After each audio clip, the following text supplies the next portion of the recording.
বিদায় cylinder gas, রান্না হবে আধুনিক মাটির চুলায়।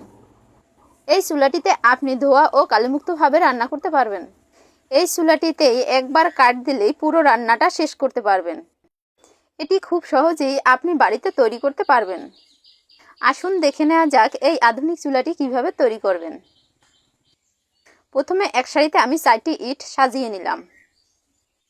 এরপর দুপাশে দুটি দুটি করে 4টি ইট দিয়ে দিলাম। অপর সাইডে 4টি ইট বসিয়ে নিয়েছি। এরপরে এই ইটের উপরে নরম মাটি দিয়ে দেব। এইভাবে দিয়ে হাত দিয়ে একটু সমান করে নিতে হবে।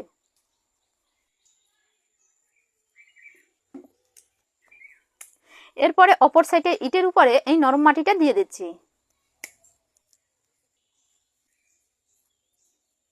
মাটিটা দিয়ে হাত দিয়ে এটাকেও সমান করে নিতে হবে। এরপরে এর উপর থেকে আরেকটি ইট বসিয়ে দেব। এরপরে এখানে একটি লোহার চং নিয়েছি, চংটিকে দিয়ে এরপরে আরেকটি ইট বসিয়ে নিলাম। এখানে আরেকটি লোহার চং বসিয়ে পাশ থেকে আরেকটি ইট দিয়ে দিলাম। অপর সাইডে একটি আস্তা আর একটি ভাঙা ইট বসিয়ে নিলাম। মাঝখানটা ফাঁকা রেখে অপর পাশে একইভাবে দিয়ে দিলাম। মাঝখানে একটি লম্বা ইট বসিয়ে নিলাম। এই মাঝখানের ইটটা লম্বাভাবে বসাতে হবে, কারণ এটি পরবর্তীতে বের করে নেব। এবার আমার সব ইটগুলো সাজানো হয়ে গেছে। এর উপর থেকে আবারও নরম মাটি দিয়ে দিতে হবে। দিয়ে মাটিটাকে আবারও হাত দিয়ে সমান করে নিতে হবে। আমি এখানে যে লোহার চংটা বসিয়ে নিয়েছি সেটা লম্বায় 10 ইঞ্চি এবং আড়ে 4 ইঞ্চি।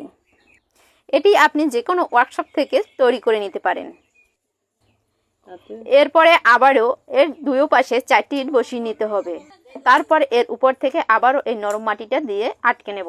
দেখুন চারপাশের ইটের লেভেলটা কিন্তু সমান হয়ে গেছে। এইভাবে আমি নরম মাটিটা দিয়ে সব জায়গায় ফাঁকাটা আটকে নেব। মাটিটা দেওয়া হয়ে গেলে একদিনের জন্য শুকাতে হবে। এবার আমি এই ভিতর সাইডের ইটগুলোর ফাঁকা জায়গাগুলো নরম মাটি দিয়ে আটকে নিচ্ছি, তাহলে পরবর্তীতে চুলাটি মজবুত হবে। আমি এখানে একটি ইট নিয়েছি, ইটটিকে বসিয়ে এর উপর থেকে এই রঙের কৌটোটা বসিয়ে নিলাম। বসিয়ে এর পাশ থেকে আমি মাটি দিয়ে দিচ্ছি।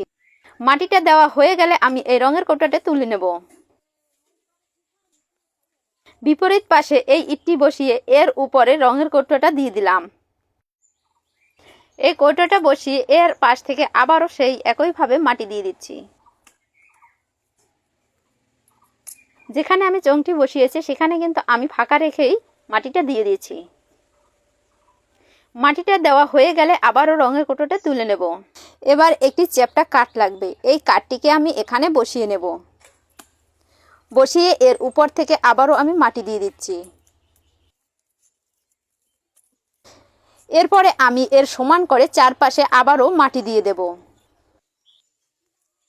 এক পাশের মাটিটা সমান করে উঁচু করে দেওয়া হয়ে গেছে। এরপরে নরম মাটি দিয়ে ইটের ফাঁকাগুলো আটকে নিলাম। এখন একইভাবে অপর পাশেও আমি মাটি দিয়ে এভাবে উঁচু করে নেব। সমানভাবে উঁচু করা হয়ে গেছে। এবার আমি এই চোঙের সাইডে এভাবে একটু মাটি দিয়ে উঁচু করে নেব। আপনারা চাইলে এখানে আপনাদের ইচ্ছে মতো ডিজাইন তৈরি করে নিতে পারেন। এক পাশে মাটিটা দেওয়া হয়ে গেলে অপর পাশেও আমি একইভাবে এরকম মাটি দিয়ে দেব। এর আগেও আমি মাটি দিয়ে আধুনিক চুলা তৈরি করেছি, কিন্তু এটি একদম ভিন্ন। মাটিটা দেওয়া হয়ে গেলে হাত দিয়ে সমান করে নিতে হবে। তারপর এই চুলাটিকে একদিনের জন্য শুকাতে রেখে দিতে হবে। এখন এই পটটির চারপাশ থেকে গোল করে উঁচু করে মাটি দিয়ে দেব। মাটিটা উঁচু করে দেওয়া হয়ে গেলে এই পটটিকে তুলে নেব।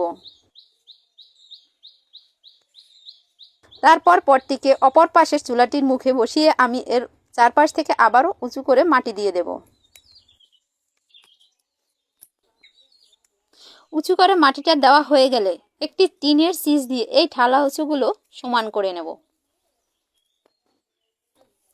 এইভাবে আমি সব জায়গার মাটিটাই ঠালা উঁচুগুলো সমান করে নেব। উপরে এইভাবে সিজটি দিয়ে টানলে উঁচুগুলো মাটি সমান হয়ে যাবে। এরপর কৌটোটি উঠিয়ে নিতে হবে। এখন চুলার উপরে একটি নুড়ি দিয়ে এভাবে লেপে নিতে হবে। সব জায়গা লেপা হয়ে গেলে ইটটিকে বের করে নেব। ইটটিকে বের করে মুখটিকে লেপে নিতে হবে। এরপরে চুলাটির সামনের অংশটি লিপে নেব। আমার সম্পূর্ণ চুলাটি লেপা হয়ে গেছে। চুলাটির উপরের এক পাশ থেকে একটু একটু করে মাটির দলা দিয়ে দেব। এইভাবে ঘুরিয়ে আমি চুলাটির 3 পাশে মাটির দলা দিয়ে দেব, কারণ এখানে একটি ডিজাইন তৈরি করা হচ্ছে। সম্পূর্ণ মাটিটা দেওয়া হয়ে গেলে এটিকে সুন্দর করে সমান করে নিতে হবে। তারপর একদিনের জন্য এটাকে শুকাতে রাখতে হবে। দেখুন চুলাটি শুকানোর পরে মাটিটা ফেটে ফেটে গেছে। এই ফাটা জায়গায় একটি কাঁচি দিয়ে এভাবে টাকিয়ে নিতে হবে। যখন মাটিটা ফেটে যায় তখন এভাবে শক্ত কিছু দিয়ে টাকিয়ে নিলে ফাঁকা জায়গায় মাটিটা তাড়াতাড়ি জোড়া লাগে। এবার একটি চিজ দিয়ে চুলাটিকে আমি সমান করে নেব। চুলা তৈরি করার সময় যতবার আপনি মাটি দিয়ে চুলার উপরে প্রলেপ দিবেন ততই দেখতে এর সৌন্দর্য বৃদ্ধি পাবে। এবার সব জায়গায় নরম মাটি দিয়ে থালা উঁচুগুলো সমান করে নেব। আপনি যদি এই চুলাটি বাড়িতে স্থায়ীভাবে তৈরি করতে চান তাহলে অবশ্যই সিমেন্ট দিয়ে তৈরি করে নেবেন। সিমেন্ট মাটি দিয়ে তৈরি করলে আপনার সেক্ষেত্রে একটু খরচটা বেশি পড়বে। লুড়িটা দিয়ে আমি চুলাটি সব জায়গায় লিপে দেব। চুলা তৈরি এখানেই শেষ নয়, এই চুলাটিতে আরও অনেক কাজ বাকি রয়েছে। বন্ধুরা, আপনি এই ভিডিওটি কোথা দেখে দেখছেন তা অবশ্যই কমেন্ট করে বলবেন, যাতে পরবর্তীতে আপনাকে ধন্যবাদ জানাতে পারি। আর আমার এই ভিডিওটি ভালো লাগলে অবশ্যই লাইক কমেন্ট শেয়ার দিয়ে পাশে থাকবেন। আমার চুলাটি লেপা কমপ্লিট। এরপর এটাকে 1 থেকে 2 দিনের জন্য শুকিয়ে নিতে হবে। 2 দিন পরে চলে এসেছি। এবার একটি এখানে বোর্ড নিয়েছি। বোর্ডটিতে একটি রেগুলেটর আর একটি অন অফ সুইচ রয়েছে। আপনি বোর্ডটি এখানে লাগিয়ে নিতে পারেন।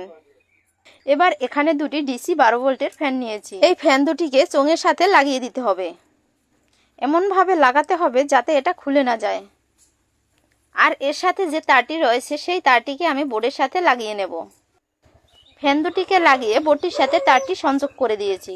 আমি বোর্ডটিকে চুলার উপরে না রেখে বোর্ডটি চুলার সাইডে রেখেছি। আপনারা চাইলে বোর্ডটি এভাবে রাখতে পারেন। বোর্ডটিকে 12 ভোল্ট ব্যাটারির সাথে সংযোগ করে নিতে হবে। এবার আমি বোর্ডটিকে অন করে দেখাই। বোর্ডটির সাথে যে রেগুলেটর আছে সেটা দিয়ে আপনি ফ্যানের পাওয়ারটি কমিয়ে বাড়িয়ে নিতে পারবেন। আমি একটু হাত দিয়ে দেখি চুলার ভিতরে হাওয়া আসে কি না। হ্যাঁ বন্ধুরা, চুলার ভিতরে হাওয়া দিচ্ছে। এবার আসুন দেখে নেওয়া যাক চুলাটিতে কিভাবে আগুন জ্বলে। এর জন্য আমি চুলার ভিতরে কয়েক টুকরো কাঠ ভরে নিলাম। এরপরে দুটি স্ট্যান্ড নিয়েছি। এই স্ট্যান্ড দুটিকে চুলার উপরে বসিয়ে নেব।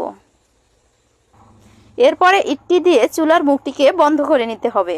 এবার আগুন জ্বালিয়ে দেখার পালা। চুলাটায় আগুন জ্বালিয়ে ফ্যানের সুইচটিকে অন করে দেব। এই ফ্যানের বাতাসের কারণে চুলায় আগুন দ্বিগুণ পরিমাণে জ্বলবে। আপনি নিজেই সেটা প্রমাণ সহ দেখে নিন। আপনারা অনেকেই ভাবতে পারেন যে ফ্যানটি আগুনের তাপে পুড়ে যাবে, কিন্তু না বন্ধুরা, এটা পুড়বে না। এটা দূরত্ব এবং হাওয়া দেওয়ার কারণে এটা পোড়ার কোনো সম্ভাবনা নেই। চুলাটিতে আগুন জ্বলার সময় অবশ্যই এই মুখটিকে বন্ধ করে রাখতে হবে। বন্ধ করে না রাখলে এখান থেকে আগুনটা বেরিয়ে আসবে। দেখুন বন্ধুরা, চুলাটিতে কি পরিমাণে আগুন জ্বলতেছে। একদম অল্প কাঠখরচেই একসঙ্গে 2টি রান্না শেষ করতে পারবেন। আমার এই পুরো ভিডিওটি প্রথম থেকে শেষ পর্যন্ত দেখার জন্য আপনাদেরকে অসংখ্য ধন্যবাদ।